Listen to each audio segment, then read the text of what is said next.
पटना के पास एक छोटे से गांव का मुन्ना कैसे बन गया बिहार का विकास पुरुष। नीतीश कुमार सत्यनिष्ठा से प्रतिज्ञा करता हूं। एक इलेक्ट्रिकल इंजीनियर कैसे बन गया बिहार का दबंग मुख्यमंत्री।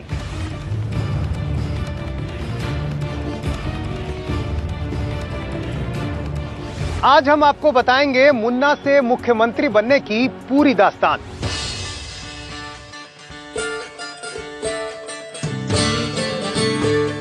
नीतीश कुमार की कहानी शुरू होती है बख्तियारपुर से। बख्तियारपुर पटना से 50 किलोमीटर दूर एक छोटा सा कस्बा। तारीख 1 मार्च 1951।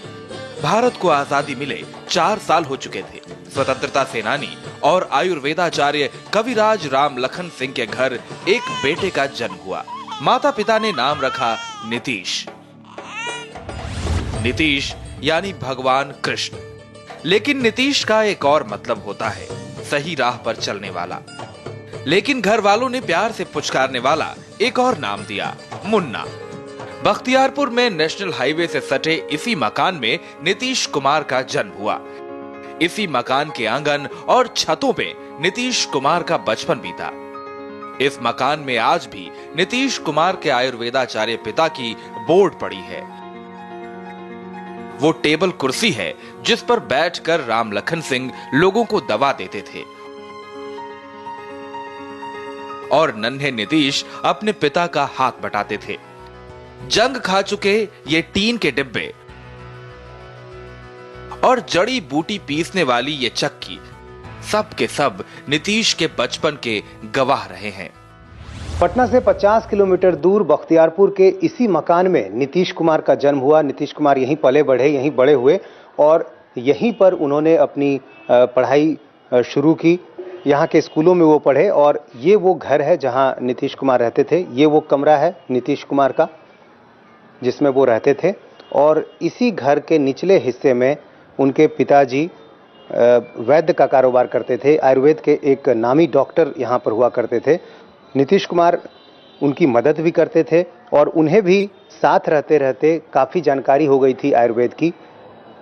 लोगों की नब्ज समझने लगे थे और फिर एक ऐसा वक्त आया जब वो राजनीति की नब्ज भी समझने लगे। बीमारियों के साथ साथ ये भी समझने लगे कि आखिर जो समस्याएं हैं, जो परेशानी है वो क्या है। तो इस तरह से नीतीश कुमार का जो राजनीतिक सफ़र है वो यहीं से शुरू हुआ। नीतीश के इस घर के आंगन में एक कुआं है और बचपन में नटखट नीतीश के हाथों में जब भी घर का कोई बर्तन हाथ लगता तो वो उसे घर के इसी कुएं में फेंक देते थे और उनकी माँ उस बर्तन को ढूंढती रह जाती थी। माता जी हमेशा बताते रहती थी कि बचपन में नीतीश कुमार जी जब छोटे थे, वो चलना उलना शुरू किए थे तो उस समय ये कुआं है। कुआं के आसपास जो भी बर्तन गिलास जो भी सामान उनको मिल जाता था कुआं में डाल देते थे। इसी कुआं में डाल देते थे। अब फिर लोग जब घर में खोजना शुरू करते थे कि कहाँ है भाई सामान, तो बताया कि कुआं में डाल दिए हैं। तो साल में एक बार जब कुआं का उड़ाही होता था तो सारे बर्तन सब निकलते थे तो बोले कि सब डाला गया है इनके द्वारा।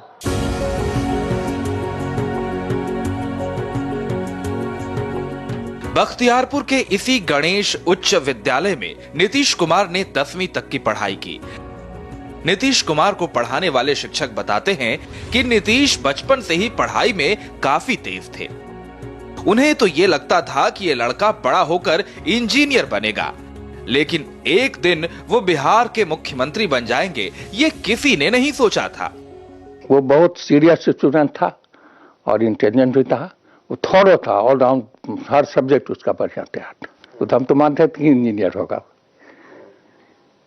चीफ मिनिस्टर होगा, ये नहीं सोचते थे। पॉलिटिशियन हो यही नहीं, तो पॉलिटिशियन तो हो गया जेपी मूवमेंट के चलते हमारे ख्याल से। नीतीश के पिता राम लखन सिंह उस जमाने के प्रमुख गांधीवादी और मॉडर्न बिहार के जनक माने जाने वाले अनुग्रह नारायण सिंह के काफी करीबी थे। नन्हे नीतीश अपने फ्रीडम फाइटर पिता के आदर्शों और गांधीवादी विचारधारा के बीच बड़े हुए। जब नीतीश 10वीं की तैयारी कर रहे थे, तभी एक रात तत्कालीन प्रधानमंत्री लाल बहादुर शास्त्री के निधन की खबर आई। सोवियत संघ के शहर ताशकंद से अभी-अभी समाचार मिला है कि भारत के प्रधानमंत्री लाल बहादुर शास्त्री का दुखद निधन हो गया है। तो वो तुरंत अपने टीचर को इस बात की जानकारी देने पहुंच गए।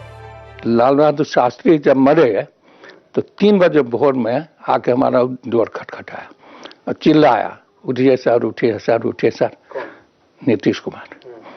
तो हम पूछे कौन है? तो जी हम नीतीश। तो क्या बात है जी, रात में आए? तो शास्त्री जी मर गए। कैसे पता हुआ तुमको? तो हम रेडियो में अभी सुने। तो एक दिखलाता है कि एज ए स्टूडेंट उसमें पढ़ रहा था लड़का, और दूसरा पॉलिटिकल इतना कंसस था कि घटना सुन के हमको कहने आया। मैट्रिक की परीक्षा के दौरान की बात है। एग्जामिनर ने समय खत्म होते ही नीतीश कुमार के हाथ से गणित का पेपर छीन लिया। नीतीश को उस परीक्षा में 100 में 100 अंक नहीं आने का मलाल रहा, और जब वो मुख्यमंत्री बने तो उन्होंने निर्देश दिए कि परीक्षा में तय समय के अलावा 15 मिनट का समय छात्रों को और दिया जाए, ताकि फिर किसी छात्र के हाथ से पेपर न छिन जाए, जैसा उनके हाथों से छीना गया था। हम जब मैट्रिक परीक्षा दे रहा था कि मुझे 100 में 100 मैथमेटिक्स में नहीं, इसीलिए नहीं आया था कि हमारी कॉपी छीन ली गई। समझे कि नहीं? इतना तो ऐसे नहीं होता है कि छीन लिया जाए कॉपी। इसीलिए बच्चे को 2.5 घंटा 3 घंटा समय दिया जाता है, तो रिक्वायर्ड समय से 15 मिनट एक्स्ट्रा समय दिया जाएगा, जो अभी भी 15 मिनट समय दिया जा रहा है।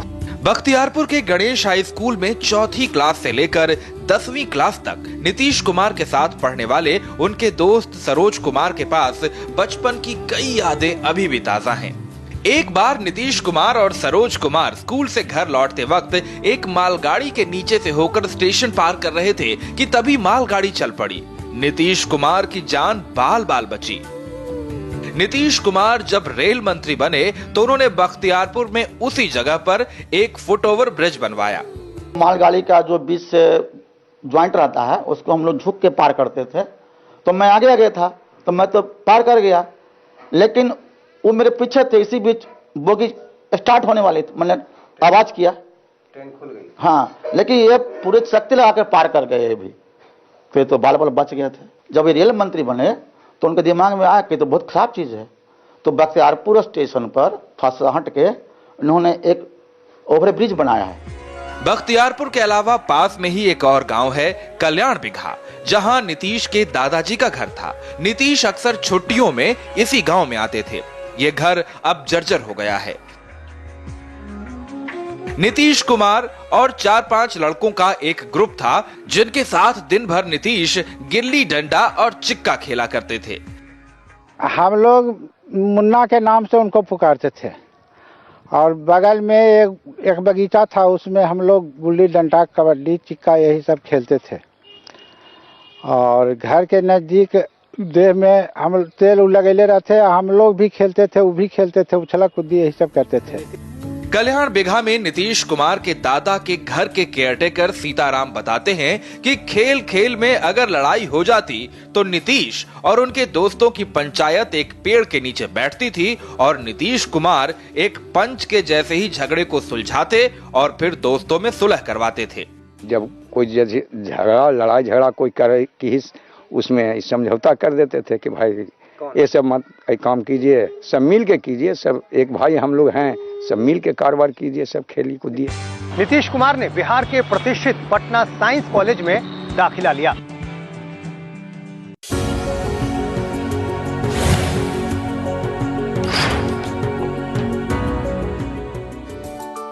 स्कूल के दिनों में राजनीति की किताबों के अलावा नीतीश को हिंदी फिल्मों का भी शौक था। नीतीश को राज कपूर की फिल्में काफी पसंद थी। हीरोइन में नीतीश कुमार वैजयंती माला के फैन थे।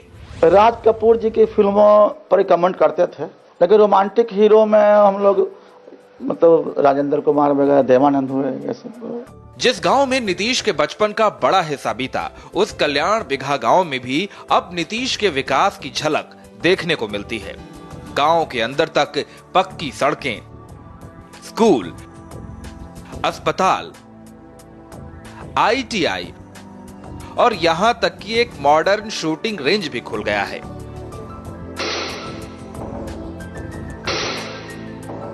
अब नीतीश की जिंदगी का एक और पन्ना पलटते हैं जब नीतीश 10वीं की पढ़ाई के बाद बख्तियारपुर से पटना चले आए। 10वीं में अच्छे नंबर से पास होने के बाद पटना साइंस कॉलेज में पढ़ने का नीतीश का सपना पूरा हो गया और 2 साल बाद उन्होंने बिहार कॉलेज ऑफ इंजीनियरिंग में एडमिशन लिया। बिहार कॉलेज ऑफ इंजीनियरिंग अब NIT बन चुका है। नीतीश कुमार ने घर से बाहर हॉस्टल में रहने के बावजूद कभी भी शराब और सिगरेट को हाथ नहीं लगाया। इंजीनियरिंग कॉलेज में नीतीश के खास दोस्त और वर्तमान में बिहार सवर्ण आयोग के अध्यक्ष नरेंद्र कुमार बताते हैं कि फिल्म 3 इडियट्स के समान ही इंजीनियरिंग कॉलेज में 3 लोगों का ग्रुप था। सबसे पहले तो अब नीतीश कुमार हुए, सेकंड में हम हुए नरेंद्र कुमार सिंह, थर्ड अरुण सिन्हा। ये 3 आदमी में इलेक्ट्रिकल ब्रांच में थे, सेम ब्रांच में थे, सेम 1967 बैच के हम लोग हैं। इंजीनियरिंग की पढ़ाई पूरी करते ही 22 फरवरी 1973 को नीतीश कुमार की शादी पेशे से टीचर मंजू कुमारी सिन्हा के साथ हुई। सिद्धांतवादी नीतीश ने लड़की वालों की तरफ से स्वेच्छा से दिए जा रहे दहेज के 22,000 रुपए लौटा दिए और धूमधाम से शादी के बजाय सादगी से कोर्ट मैरिज की। वो स्वेच्छा से देना चाहते थे लेकिन ये लेने से इनकार कर दिया और तब इस तरह का मैरिज हुआ, कोर्ट मैरिज हुआ। इंजीनियरिंग कॉलेज से पास करने के बाद नीतीश ने राजनीति की राह पकड़ी। 1974 में युवा नीतीश कुमार जयप्रकाश नारायण से जुड़े और जेपी आंदोलन में अहम भूमिका निभाई। चुनाव में कामयाबी का स्वाद नीतीश कुमार को 1985 में मिला और वे पहली बार MLA बने। इसके बाद नीतीश ने पीछे मुड़कर नहीं देखा। 1989 में नीतीश केंद्र की राजनीति में सक्रिय हुए। कांग्रेस को टक्कर देने के लिए जनता दल का गठन हुआ और नीतीश इसके महासचिव बनाए गए।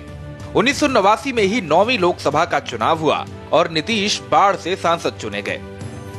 वीपी सिंह की सरकार में नीतीश कुमार कृषि राज्य मंत्री बने। 1991 में सरकार गिरने के बाद लोकसभा के चुनाव हुए और नीतीश कुमार एक बार फिर सांसद का चुनाव जीत गए। नीतीश कुमार ने 1989 से 2004 तक बाढ़ लोकसभा क्षेत्र का नेतृत्व किया। इस दौरान केंद्र में बनने वाली सरकारों में नीतीश कुमार मंत्री भी रहे, मगर नीतीश कुमार की एक बड़े नेता और कुशल मंत्री के तौर पर पहचान बनी 2001 से 2004 के बीच, जब वो वाजपेयी सरकार में रेल मंत्री थे। नीतीश कुमार की पहचान अब एक बड़े नेता के तौर पर बन चुकी थी, लेकिन बिहार की जनता को इंतजार था नीतीश कुमार के बिहार आकर एक बड़ी जिम्मेदारी संभालने का। नीतीश कुमार के सामने सबसे बड़ी चुनौती थी बिहार में 15 सालों से चल रहे लालू राबड़ी के साम्राज्य को खत्म करने की। अब सबके मन में यही सवाल था कि क्या बिहार की जनता नीतीश को दोबारा मौका देगी।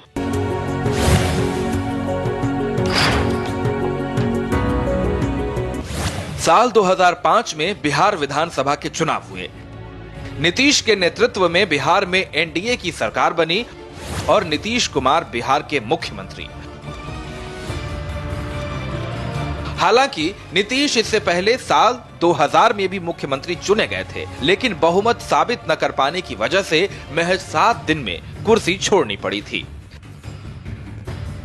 लेकिन इस बार नीतीश की दमदार वापसी हुई थी और बिहार में 15 साल के लालू राज का अंत हो गया। नीतीश के सामने सबसे बड़ी चुनौती थी पिछड़े हुए बिहार को विकास की दौड़ में फिर से सबसे आगे लाने की। अब सबके मन में यही सवाल था कि क्या बिहार की जनता नीतीश को दोबारा मौका देगी, लेकिन एक इंजीनियर की सोशल इंजीनियरिंग ने फिर कमाल दिखाया। साल 2010 में हुए विधानसभा चुनाव में नीतीश दोबारा जीते और ऐसा जीते कि बिहार समेत देश भर की जनता उनमें आने वाले वक्त के प्रधानमंत्री की झलक देखने लगी। तो हम लोग हमेशा दुआ मांगते हैं, भगवान से प्रार्थना करते हैं कि भाई प्रधानमंत्री बने। 7-8 साल पहले उनको पत्र लिख करके भी हम कहा था कि जब तक आप प्रधानमंत्री नहीं होते हैं तब तक जो है कि हम लोगों को संतुष्टि नहीं होता। मुन्ना से मुख्यमंत्री के सफर में नीतीश के कई करीबी उनसे दूर हो गए। विकास की इस दौड़ में कई करीबी पीछे छूट गए। नीतीश पर अब मनमानी करने और मीडिया पर दबाव डालने जैसे आरोप भी लगने लगे हैं। एक जमाने में नीतीश के करीबी रह चुके विजय कृष्णा को लगता है कि वक्त के साथ नीतीश बदल गए हैं। अवगुण है कि वो डेमोक्रेट है नहीं, अवगुण ये है कि वो आत्म केंद्रित हैं, अवगुण ये है कि वो आत्म केंद्रित इतने हैं कि अपने नजदीक से नजदीक आदमी को भी वो माफ नहीं कर सकते, या उनके साथ नहीं चल सकते, या उनको साथ लेकर नहीं चल सकते। लेकिन नीतीश खुद इस बात से इत्तेफाक नहीं रखते और कई बार पहले भी कह चुके हैं कि मुख्यमंत्री बनने के बाद भी उनमें किसी बात का घमंड नहीं है।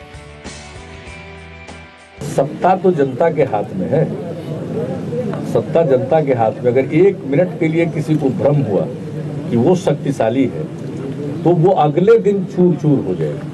नीतीश बिहार को पिछड़ेपन से आजाद कराना चाहते हैं और उनकी गिनती अब विकास पुरुष के तौर पर होने लगी है। नीतीश को अपने जन्मदिन से पहले एक तोहफा मिला है और वो तोहफा ये कि विकास के आंकड़ों में बिहार देश का नंबर 1 राज्य बन गया है।